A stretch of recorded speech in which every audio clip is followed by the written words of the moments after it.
ಚಾಮರಾಜನಗರದಲ್ಲಿ ನಿನ್ನೆ 2 ದಿನಗಳ ರಾಜ್ಯ ಮಟ್ಟದ ಖೋ ಖೋ ಪಂದ್ಯಾವಳಿ ಆಯೋಜಿಸಲಾಗಿತ್ತು.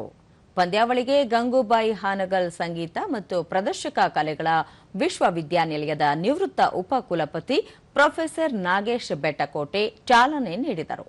ಈ ಸಂದರ್ಭದಲ್ಲಿ ವಿದ್ಯಾಭಾರತಿ ಕರ್ನಾಟಕ ಪ್ರಾಂತೀಯ ಸಂಘಟನಾ ಕಾರ್ಯದರ್ಶಿ ಉಮೇಶ್, ಸೇವಾ ಭಾರತಿ ಶಿಕ್ಷಣ ಸಂಸ್ಥೆಗಳ ಅಧ್ಯಕ್ಷ ಮಾ ವೆಂಕಟರಾಮ್, ಕಾರ್ಯದರ್ಶಿ ವಾಸುದೇವರಾವ್, ಮೈಸೂರು ಮಾನಸ ಗಂಗೋತ್ರಿಯ ಕುವೆಂಪು ಕನ್ನಡ ಅಧ್ಯಯನ ಸಂಸ್ಥೆಯ ಪ್ರಾಧ್ಯಾಪಕ ಡಾಕ್ಟರ್ ವಾಸುದೇವ ಮೂರ್ತಿ ಸೇರಿದಂತೆ ಮತ್ತಿತರರು ಉಪಸ್ಥಿತರಿದ್ದರು.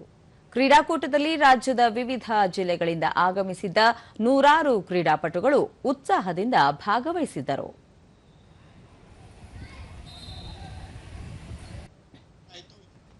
ಬಳಿಕ ಪ್ರೊಫೆಸರ್ ನಾಗೇಶ ಬೆಟ್ಟಕೋಟೆ, ಆರೋಗ್ಯಯುತ ಜೀವನಕ್ಕೆ ಕ್ರೀಡೆಗಳು ಅತ್ಯಂತ ಸಹಕಾರಿ.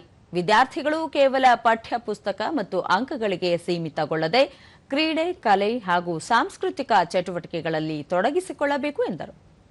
ಯಾವುದೇ ಆಲೋಪತಿಯ ಅಥವಾ ಯಾವುದೇ ಚಿಕ್ಕನಿಂದ ನಾವು ಯೋಗಾಭ್ಯಾಸ ಮಾಡಿದ್ರೆ ನಾವು ನಮ್ಮ ಆರೋಗ್ಯವನ್ನ ಮತ್ತೆ ನಮ್ಮಿಂದ ಸಾಕಷ್ಟು ನಮ್ಮ ಕುಟುಂಬಕ್ಕೆ, ನಮ್ಮ ಸ್ನೇಹಿತರಿಗೆ ಆರೋಗ್ಯವನ್ನು ಕೊಡಬಹುದು.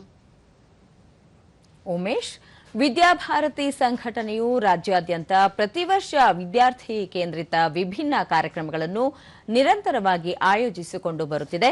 ಆ ಮೂಲಕ ಮಕ್ಕಳಲ್ಲಿ ಅಡಗಿರುವ ಸೂಕ್ತ ಪ್ರತಿಭೆಗೆ ಸೂಕ್ತ ವೇದಿಕೆ ಕಲ್ಪಿಸಲಾಗುತ್ತಿದೆ ಎಂದು ಹೇಳಿದರು. ಈ ವರ್ಷ ನಾನು ನೋಡ್ತಾ ಇರ್ತೀನಿ, ಹೊಸ ಹೊಸ ಮಕ್ಕಳು ಹೊಸ ಹೊಸ ಜಿಲ್ಲೆಗಳಿಂದ ಹೊಸ ಹೊಸ ತಂಡ ಇಲ್ಲಿಗೆ ಬರುತ್ತೆ.